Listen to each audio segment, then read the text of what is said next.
जिसके बल ऊपर पैर हो और नीचे सर हो, उसको कहा गया है उत्तान पाद। हमारे भी पैर ऊपर रहते हैं ना, सर नीचे रहते हैं, रहता है सर हमारा नीचे है कि ऊपर है?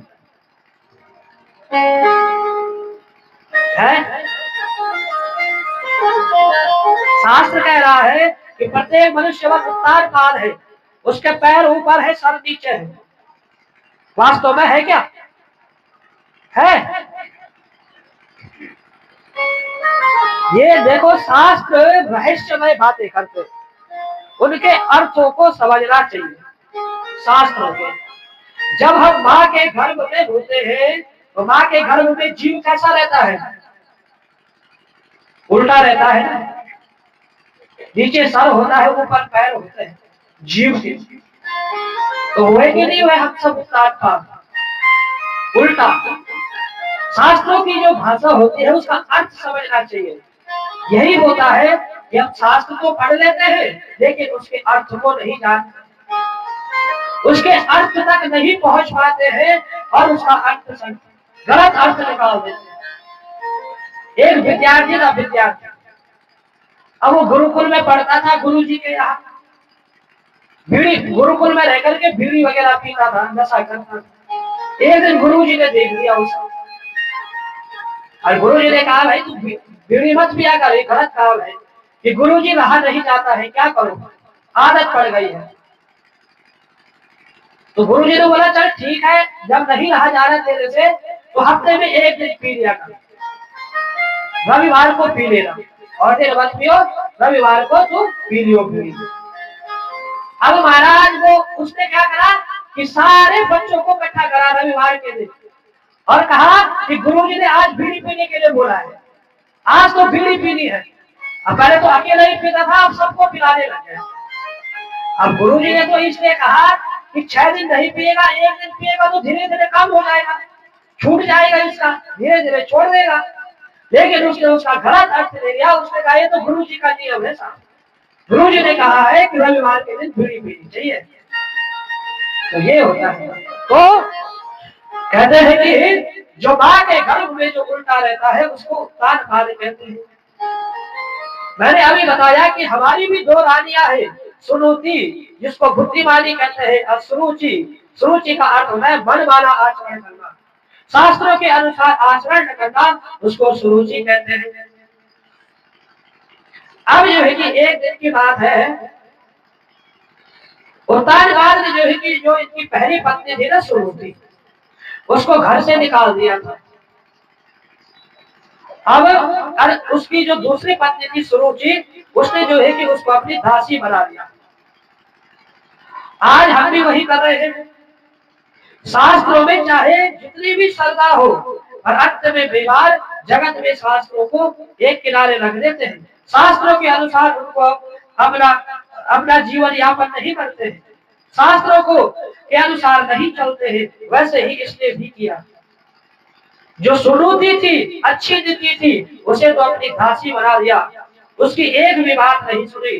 और सुरुचि जो मनमाना आचरण करने वाली जो पत्नी थी, उसके साथ यह रहने लगी। एक दिन जो है कि ध्रुव जी अपने पिताजी से मिलने गए। अब जैसे ही पिताजी ने ध्रुव जी को देखा तो अपने हृदय से लगा दिया, ये मेरा पुत्र है, गोद में बिठा दिया।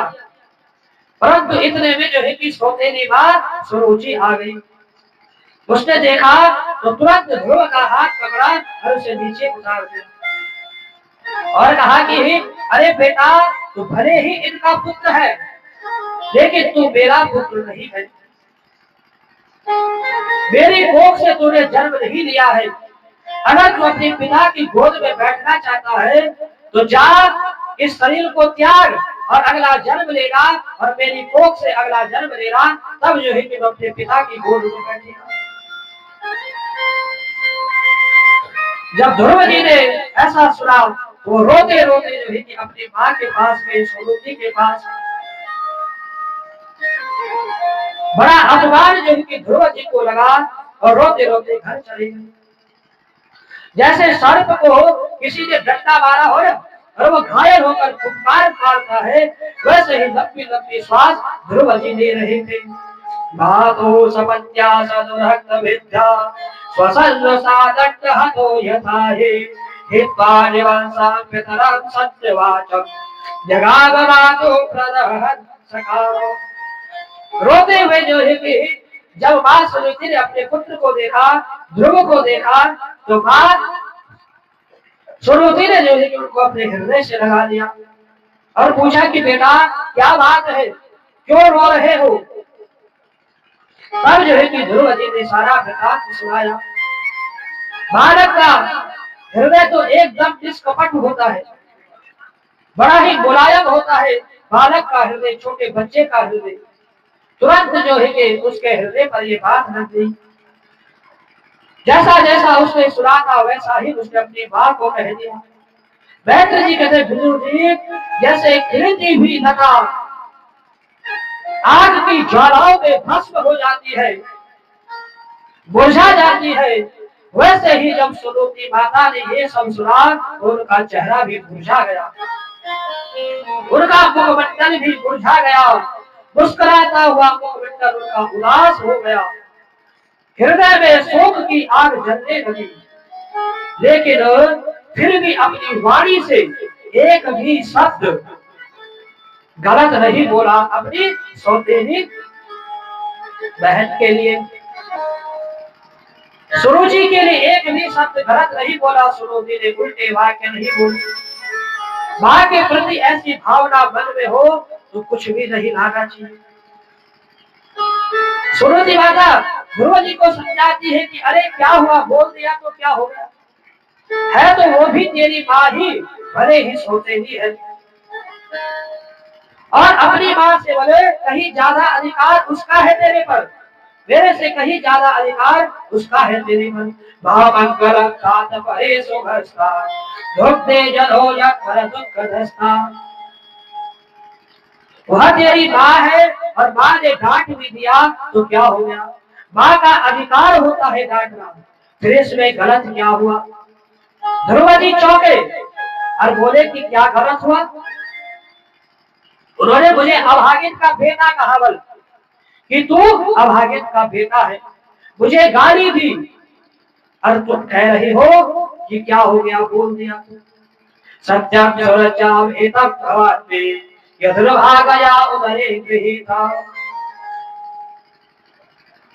तो सुनीति माता कहती है कि उसने कहा अभी तो क्या हुआ, अरे तू अभागिन का पुत्र ही तो है, मैं दुर्भागिन ही तो हूँ, जो अपने को भाग्यशाली मानती हूँ वह उस अभागिन को अपने अभागिन कह भी दिया तो क्या गलत कहा। देखो बेटा, वह जीवन में एक बार याद रखना, उसने तो मुझे वह बात बताई है जो आज तक मैं भी नहीं जानती थी, जो बात में आज तक मैं भी नहीं तुझे बता पाई, उसने वो बताया। तो तब जो है कि आज सुनीति माता ने ध्रुव जी को कहा कि जाओ, जब उसने तुम्हें कहा है कि तुम अगला जन्म मेरे कोख से लेना तो तुम बल तपस्या करने जाओ, उस भगवान का परिचय दिलाया कि अगर वह तो अपने अपमान का बदला लेना चाहता है तो उस परमात्मा की शरण लेना, उस परमात्मा की तपस्या कर और अगला जन्म उसकी कोख से लेना, तब जाकर के तेरे अपमान का बदला पूर्ण होगा। आज जो है कि ध्रुव जी 5 साल के बालक है और रोते रोते जो है कि मां की आज्ञा से जंगल में चले गए, भगवान का परिचय दिया कि वो भरत पिता कौन है और कैसे उससे भेंट होगी। सुनीति मां ने समझाया, देख बेटा, और भरत पिता की कृपा से ही तुम्हारे पिता को ये राजा का पद मिला है, तू भी उनकी आराधना कर, उनकी पूजा कर। और तो ध्रुव जी ने प्रश्न किया कि माता वो परमात्मा कहाँ मिलेंगे, कहाँ वो रहते हैं, कहाँ मैं उनको प्राप्त करूं। तो मां सुनीति कहती है कि हे पुत्र, वो कहीं एक जगह नहीं रहते हैं, वो तो कण कण में व्याप्त है, प्रत्येक वस्तु में वो व्याप्त है। कि हरे व्यापक सर्वत्र समाना, हरे व्यापक सर्वत्र समाना, हरे व्यापक सर्वत्र समाना, देव प्रकट होए भैराना, हरे व्यापक सर्वत्र समाना, देव प्रकट होए भैराना। जो हरि है, जो परमात्मा है, वो सब जगह व्याप्त है, लेकिन प्रकट कब होता है? जब मन में श्रद्धा हो, मन में प्रेम हो उस परमात्मा के प्रति, तब वो प्रकट होता है। ध्रुव जी ने पूछा, अच्छा बात सब जगह है तो फिर दिखाई क्यों नहीं पड़ता है? अगर वो परमात्मा आप कह रही है कि वो परमात्मा सब जगह है, तो फिर दिखता क्यों नहीं? माता बोली, देख बेटा, हर वस्तु हो दिखाई पड़े ये कोई जरूरी नहीं है, ये कोई आवश्यक नहीं है। जैसे है ये पुष्प है, अब इस पुष्प के अंदर सुगंध छिपी हुई है, होती है ना पुष्प में सुगंध, लेकिन वो सुगंध दिखती नहीं है, लेकिन सुगंध है, उस सुगंध को महसूस किया जाता है। उसी प्रकार से वो परमात्मा देखने की वस्तु नहीं है, उसे तो मंथन किया जाता है। जैसे दूध के कण कण में जो है कि घी विद्यमान होता है, दूध के कण कण में घी है, लेकिन उस घी को निकालने के लिए दूध को मथना पड़ता है, उसको पकाना पड़ता है, उसकी प्रक्रिया करनी पड़ती है, तब जाकर के घी निकलता है। तो वैसे ही तो उनकी उपासना करो, उनकी साधना करो, तब वो तुम्हें प्राप्त होगी। अब जो है कि ध्रुव जी जंगल में चले गए तपस्या करने के लिए, और वहां ध्रुव जी की भेंट किससे हुई? नारद मुनि से। नारद जी ने देखा ये 5 साल का बालक जंगल में घूम रहा है, ये कौन है? जाकर के पूछा कि भाई कौन हो? कि मैं ध्रुव हूँ, मां सरोजी का पुत्र ध्रुव हूँ मैं। पर यहाँ क्यों आया? कि उस परमात्मा की तपस्या करने के लिए आया, उस परमात्मा को पाने के लिए आया। देखो नारद जी, हम अगर जीवन में किसी उलझन में फंस जाए, किसी समस्या में पड़ जाए, तो हमें सद्गुरु उस समस्या को निकालने के लिए, सद्गुरु ही उस प्रभु की कृपा के बिना नहीं मिलता है। आज मानो नारद जी साक्षात जो है कि सद्गुरु बन करके ध्रुव जी के पास आ गए। भेदो हरे कृपा बेला ही नहीं संता, भेदो बिना उस हरि की कृपा के बिना, बिना उस परमात्मा की कृपा के बिना सद्गुरु नहीं बनता है। नारद जी ने कहा कि तू जंगल में क्यों घूम रहा है? तो ध्रुव जी ने नारद जी को प्रणाम किया, अपनी सारी व्यथा कथा सुना दी, सारी घटना सुना दी। नारद जी मन में मुस्कुराए, अहो तेज क्षत्रियाणा मान भंग में दुष्यनाथ, कि अद्भुत है, अद्भुत तेज है इन क्षत्रियों का। 5 साल का ये क्षत्रिय बालक अपनी सौतेली माँ के वचनों से व्यथित होकर के आज उस परमात्मा को पाने के लिए निकल पड़ा। थोड़ा देखता हूँ, इसकी परीक्षा लेता हूँ कि वास्तव में इसके मन में वैराग्य आया है कि नहीं। देखो वैराग्य 2 प्रकार का होता है, एक होता है मरकट वैराग्य, घर में भी खटपट और चले साथ, घर में थोड़ा लड़ाई झगड़ा भी, पुत्रों से पत्नी से उठाया पहला कि मैं तो हरिद्वार जा रहा हूँ। अब जैसे ही नेपाली भारत पहुंचे तब तक पोते की याद आए, अरे मेरा पोता तो वो तो मेरे बिना खाना भी नहीं खाता, कैसे रहेगा वो? लड़ाई तो पत्नी के साथ भी, पोते का क्या बिगाड़ा में? आगे साथ ये होता है मरकट वैराग्य। वैराग्य आता है लेकिन कुछ क्षण के लिए आता है। और शास्त्र कहता है कि मनुष्य केवल 3 जगह बताई गई है, 3 जगह मनुष्य के मन में अनायास ही प्रबल वैराग्य आ जाता है। ये संसार कुछ नहीं है, ये संसार झूठा है, वो 3 जगह कौन सी है? जब हमारा कोई सगा संबंधी, कोई अपना व्यक्ति मृत्यु को प्राप्त होता है ना, और हम उसको संसार घाट ले जाते हैं, चिता में अग्नि लगाते हैं, और जब अग्नि जलती है तो सारा दृश्य याद आता है, ये क्या था ये मनुष्य, और आज देखो अग्नि में जल रहा है। मन में प्रबल वैराग्य आ जाता है कि संसार कुछ नहीं है, एक दिन हमने भी आकर के इसी प्रकार से ढेर होना है, जल जाना है। और दूसरा वैराग्य आता है जब हमें क्रोध आता है, भयंकर गुस्सा आता है, जब तो अभी बाजार गए, मार्केट गए और 50,000 की टीवी लाए, टीवी ला करके सजा दी कि आज शाम को टीवी देखूंगा, इसमें पिक्चर देखूंगा। घर में थोड़ा लड़ाई हुई, झगड़ा हुआ, टीवी उठाई, क्रोध में आकर के जमीन में पटक दिया, भूल गया कि अभी मैंने इस पर 50,000 रुपए लगाए, वैराग्य आ गया, मतलब कुछ नहीं है, बेकार।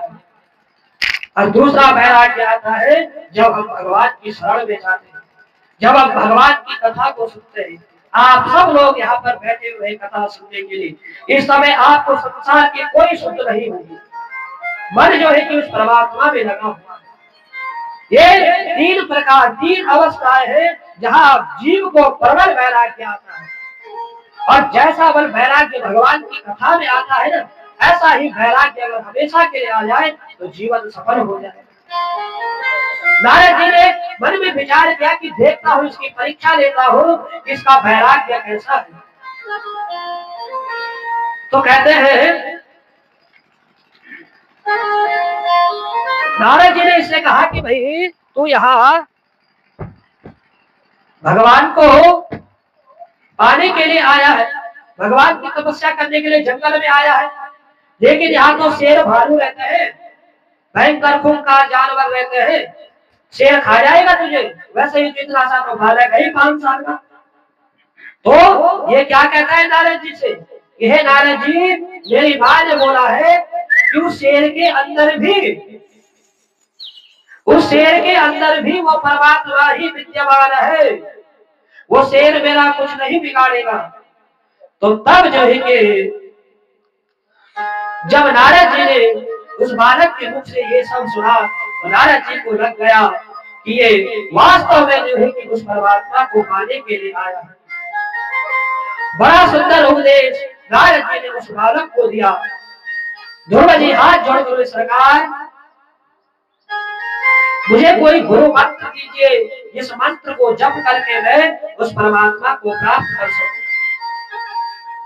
तो तब आज जो है कि नारद जी ने ध्रुव जी को गुरु मंत्र दिया, भगवान का वो मंत्र दिया, जिस मंत्र को जप करके ध्रुव जी ने उस परमात्मा की प्राप्ति करी, उस परमात्मा को प्राप्त करा। कौन था वो गुरु मंत्र और क्या दिया? आए हम और आप भी उस मंत्र को थोड़ा जपे। ओम नमो भगवते वासुदेवाय, ओम नमो भगवते वासुदेवाय, ओम नमो भगवते वासुदेवाय, ओम नमो भगवते वासुदेवाय, वासुदेवाय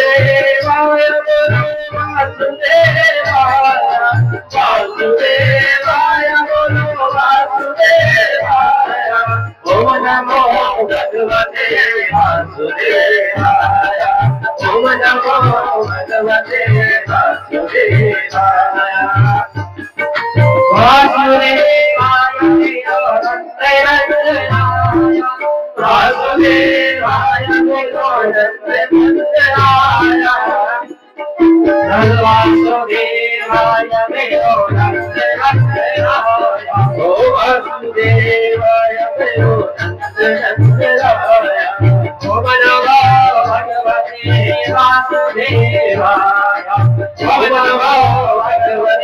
वासुदेवाय,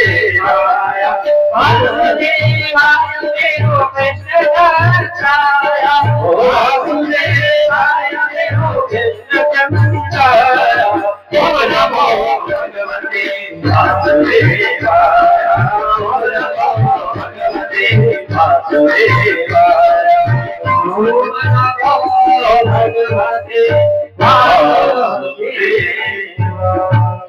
ये द्वादश द्वादशाक्षर मंत्र जो है कि नारद जी ने ध्रुव जी के कान में फूका। ये जो मंत्र है भागवत जी में इसको महामंत्र बोला गया है। ये कोई साधारण मंत्र नहीं है। इस मंत्र के अंदर जो है कि 12 अक्षर है। द्वादशाक्षर मंत्र की उपाधि इस मंत्र को मिली हुई है और इसी मंत्र का जप करते करते आज जो है कि ध्रुव जी महाराज तपस्या कर रहे हैं, भगवान का ध्यान लगाया, परम पावनी मोक्षदायिनी मथुरापुरी में जाकर यमुना के तट पर स्नान करा और भजन शुरू कर दिया। गुरु आज्ञा से ध्रुव जी महाराज भजन कर रहे हैं। नियम बनाया कि कविता वनरासन कि 3 दिन में केवल 1 दिन फलाहार करना, 3 दिन तक व्रत करना और उस 3 दिन में केवल 1 दिन फलाहार, भोजन नहीं, केवल फलाहार फल फूल खाए। 3 दिन में फलाहार किया, 3 दिन तक बिल्कुल निराहार रहे। 1 माह तक ये नियम चला और जैसे ही तपस्या का दूसरा महीना लगा तो नियम और कठिन हो गया। द्वितीयम च तथा मासम षष्ठे षष्ठे वर्ग बोध रहे। अब तो महाराज पहले 3 दिन में फलाहार करते थे, अब 6 दिन तक भूखे रहते हैं। फलाहार भी छोड़ दिया और वृक्षों के पत्ते खा रहे हैं। वृक्षों के पत्ते खा करके तपस्या शुरू कर दी। 6 महीने तक वो नियम चला। तीसरा महीना पूरा हुआ तब और कठिन नियम बना दिया। 9 में हरि।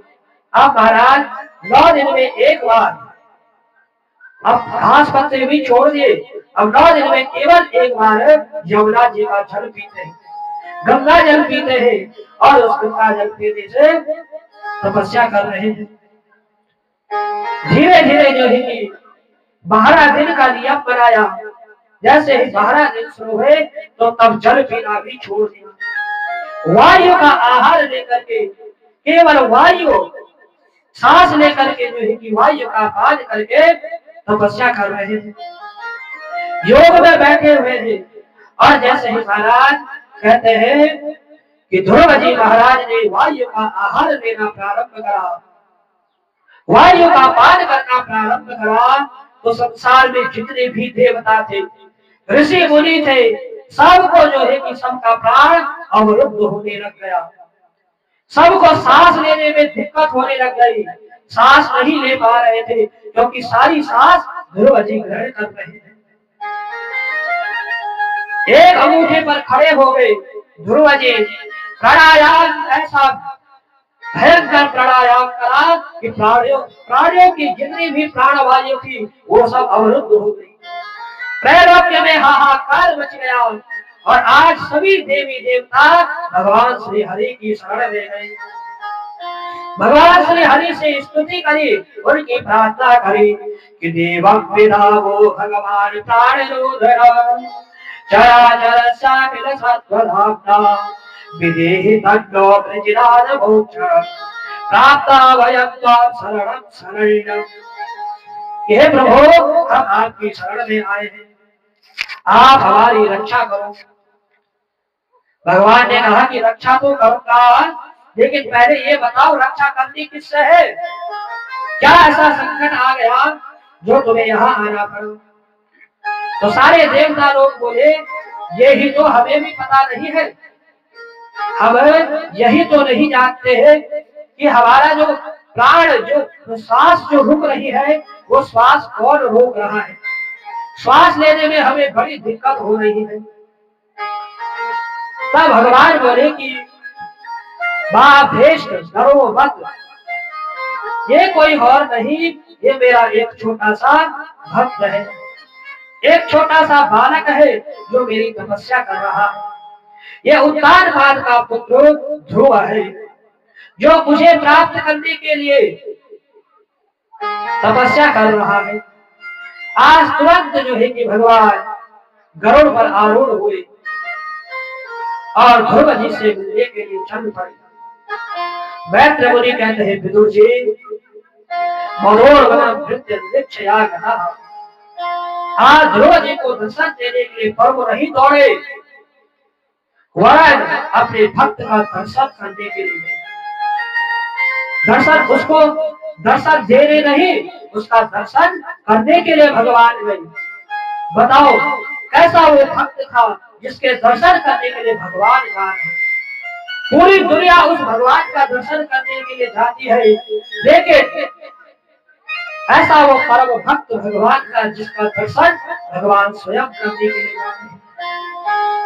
भगवान दौड़े दौड़े गरुड़ पर आरूढ़ हो गए, शंख चक्र गदा पद्म लिए भगवान नारायण जो है कि ध्रुव जी के सामने प्रकट हो गए। और श्रीमन नारायण भगवान की जय हो।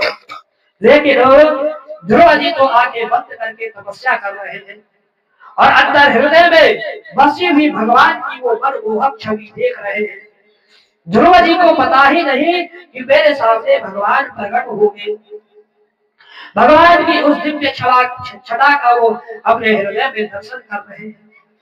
भगवान समझ गए कि ये तब तक आंखें नहीं खोलेगा जब तक जो इसके अंदर जो मेरी छवि है ना वो गायब नहीं हो जाएगी। वो छवि जब तक अदृश्य नहीं होगी तब तक ये आंखें नहीं खोलेगा। तो तुरंत जो है कि प्रभु ने जो अपना जो दूसरा रूप उनके हृदय में था ध्रुव जी की वो अदृश्य कर दिया। जैसे ही भगवान का वो रूप ध्रुव जी के हृदय से अदृश्य हुआ तो ध्रुव जी हड़बड़ाकर उठ पड़े, नेत्र खोल दिए और जैसे ही नेत्र खोले तो सामने भगवान चतुर्भुज में खड़े हो रहे हैं। चतुर्भुज रूप धारण करके भगवान ध्रुव जी के सामने खड़े हैं।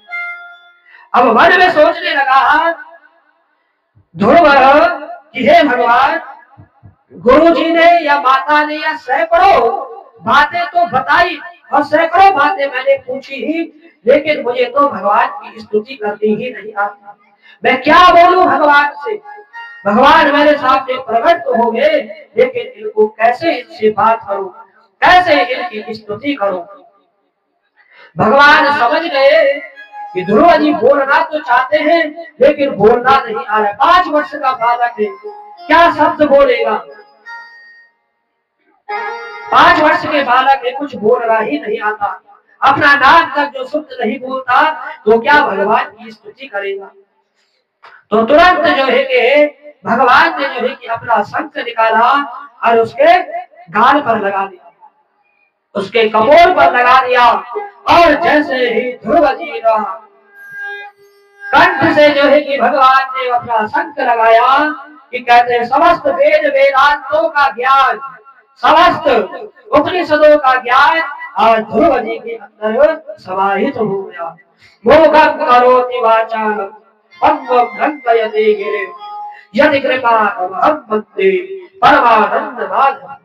कहते हैं जिस व्यक्ति के ऊपर, जिस प्राणी के ऊपर उस माधव की कृपा हो जाती है, उस परमात्मा की कृपा होती है, तो मूकं करोति वाचालम, मूक व्यक्ति, गुंगा व्यक्ति भी बोलने लग जाता है।